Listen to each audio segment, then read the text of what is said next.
She's brave, but she doesn't know what she set in motion. When I first launched Eriksholm, The Stolen Dream, I wasn't sure exactly what to expect. The indie stealth genre has plenty of entries, some aiming for challenge, others for style, but rarely do they come together in such a carefully woven package. What stands out immediately is how this game invites you into its world, not with bombastic action or complex mechanics, but with a quiet, deliberate pace that lets the story and atmosphere breathe. You play as Hannah, a young woman on the run in the city of Eriksholm, which isn't just a backdrop, it's a character of its own. Sunlight filters through smoggy air, cobbled alleys hum with distant chatter, and every storefront brims with tiny details that whisper stories of everyday struggle. The story itself starts simple. Hannah's brother Herman is missing, and the local authorities are hunting for him.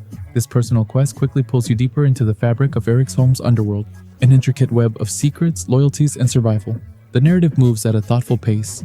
It's not about shocking twists or sudden revelations, but about peeling back layers of a city struggling under its own weight, and the people fighting to hold on to their dreams, stolen or otherwise. What makes this story resonate isn't just the plot, it's the characters. Hannah, in particular, is remarkable.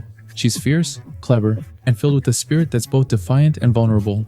Watching her navigate danger and uncertainty, sometimes with wit, other times with sheer grit, makes you genuinely care about what happens next.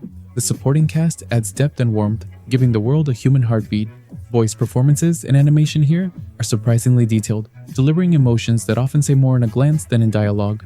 The gameplay challenges your mind rather than your reflexes. Each level is a finely tuned puzzle. Disable streetlights, toss pebbles to divert attention, and coordinate 3 distinct abilities. Hannah's blowpipe, Alva's rooftop agility, and Sebastian's silent strength blend like notes in a harmony. When a takedown fails, you aren't punished by endless chases or brutal restarts.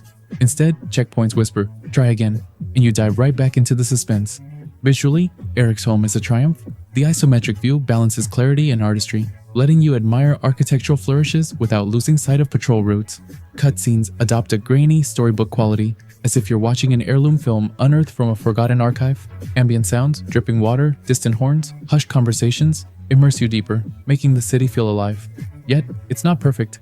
The overarching mystery of the stolen dream lingers too vaguely, and a late-stage action sequence jolts the steady rhythm with sudden demands for quick aiming. I wanted a stronger emotional climax, a moment where my choices truly shaped the outcome, rather than a cutscene delivering the final verdict. Still, these are small stumbles in an otherwise graceful waltz. At roughly 10 hours, Eriksholm honors your time. No filler, no padding, just purposeful tension and poetic atmosphere. It's a stealth game for thinkers, for those who cherish worlds built from details, and for players who crave a narrative whisper rather than a roar. If you love methodical puzzles bathed in cinematic style, if you yearn for a heroine whose courage feels personal, and if you believe games can be art without alienating their audience, then Eriksholm, The Stolen Dream is waiting for you. My score for it is 8.5 out of 10.